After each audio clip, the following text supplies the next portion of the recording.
हमारे सभी व्यूअर्स को बहुत बहुत जय जय श्री सीताराम। देखिए, कई बार जीवन में बहुत सारी बुरी समस्याओं से सामना करना पड़ता है, बुरे मतलब संकटों को झेलना पड़ता है। और लोग कहते हैं कि भाई इसका बड़ा बुरा समय चल रहा है, इसके ग्रह नक्षत्र खराब हैं, या फिर ये अपनी मेहनत में कुछ कमी कर रहा है। लेकिन भगवान जानता है, या आप जानते होंगे कि कई बार ऐसा देखा गया है कि कुछ लोग जो थोड़ी सी मेहनत करते हैं और बहुत तरक्की हासिल कर लेते हैं जीवन में, वो ऐसा क्या करते हैं कि उनके बैरी भी उनके मित्र बन जाते हैं। तो इस तरीके से अगर आप भी समस्याओं को फेस कर रहे हैं, मेहनत करने के बाद भी कोई रिजल्ट नहीं मिल रहा है, तो कभी ये नहीं समझना चाहिए कि हमारे भगवान हमारे से रुष्ट हैं। क्योंकि भगवान हमेशा ये कोशिश करते हैं कि अपने जो संतान है उससे प्रेम करें, उसको इस लायक बनाएं कि वह संकटों का सामना कर सके। क्योंकि आपने एक बात अच्छी तरीके से सुनी होगी कि सोना भी आग में तपकर ही चमकता है। तो वो जो भगवान हमारे को दुख देता है, वो दरअसल हमारे आत्मविश्वास को मजबूत करने के लिए देता है। और उस समय हमारे को उससे शिकायत करने की बजाय, रोने की बजाय, हमारे को प्रयत्न ये करना चाहिए कि उस दुख में भी अपने आप को सौभाग्यशाली समझना चाहिए। ये समझना चाहिए कि भगवान ने मेरे को इस लायक समझा कि वो स्वयं मुझे अपने हाथों से निकालने का प्रयास कर रहा है। लेकिन मानव मन है, मानता नहीं है और संकट से निकलने के लिए कुछ शॉर्टकट अपनाने की कोशिश करता है। ज़्यादातर अपने आस पड़ोस में कोशिश ये करता है कि जैसे कोई हमारे काम आ जाएगा कि इससे मदद मांग लूँ, उससे मदद मांग लूँ।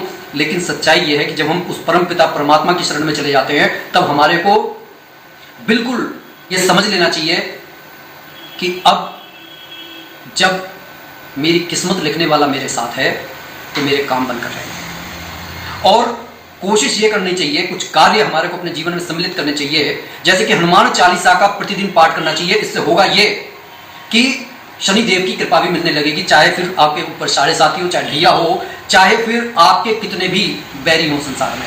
लेकिन सिर्फ ऐसे नहीं करनी कि आपने जोर जोर से कर लिया, श्री गुरु चरण सरोज रंजन मन मुखतार वरना विचार नहीं, मन से आप कीजिए।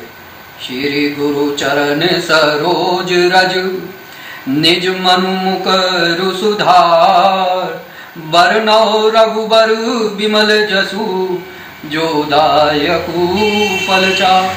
मतलब एक एक शब्द, एक एक भाव को महसूस करना चाहिए कि आपके सामने साक्षात हनुमान जी खड़े हैं और उनको आप सुना रहे हैं। उसके बाद में जो शक्ति, जो ऊर्जा आप महसूस करेंगे, उसे शब्दों में बयान नहीं किया जा सकता। शनिवार के दिन चमेली के तेल में काले तिल को डालकर आप हनुमान जी के मंदिर में जाकर उनका आशीर्वाद लें। कोशिश ये करें कि अपने नकारात्मक विचारों को खत्म करने का प्रयास करें। और ये तभी हो सकता है जब आप स्वार्थी नहीं बनेंगे, निस्वार्थ भाव से लोगों की सेवा करने पर आपका ध्यान होगा। कभी किसी का बुरा नहीं चाहेंगे, अपने मन को जितना शुद्ध और पवित्र रखने की कोशिश करेंगे। अपने बैरी के प्रति भी अगर आपके भाव ये होंगे कि मेरा ही कुछ जो है फॉल्ट होगा, वरना कभी मत मांगिए कि बैरी का बुरा हो जाए। क्योंकि मैं बार बार ये बात कह रहा हूँ, साधु संत हमेशा ये बात कहते हैं कि हम सभी उस परमपिता परमात्मा की संतान है, और भगवान कभी ये नहीं चाहता कि उसकी संतान दुखी हो और उसकी संतान ये मांगे कि उसकी दूसरी संतान के लिए दुख मांग रही हो। लेकिन जब वो ये सुनते हैं कि बैरी के लिए भी, बैरी संतान के लिए भी इसके मन में बैर नहीं है, ये उनके लिए भी सिर्फ सुख मांग रहा है, तो परमपिता परमात्मा अपने आप कृपा बरसानी शुरू कर देते हैं। हनुमान जी की कृपा की कहानियां जो लोगों में, जनमानस में फैली हुई हैं, वो इस तरीके की हैं कि एक बार एक वृद्धा का जो है बच्चा खो गया। 7 साल तक उसने अपना विश्वास नहीं खोया। वह रोज हनुमान मंदिर में जाकर हनुमान जी की पूजा करती थी और कहती थी, मुझे मालूम है कि मेरा पुत्र जीवित है और आपकी सुरक्षा में है। 8वें साल एक साधु बाबा उसके पास में आए, एक पर्ची उसको पकड़ा दी और उस पर पता लिखा हुआ था कि जाकर देखो, वहां पर कुछ मिलेगा। लेकिन जब उसने पलट कर देखा तो वहां पर साधु बाबा नहीं थे, लेकिन उस पते पर जाकर उसे अपना वो बेटा मिल गया।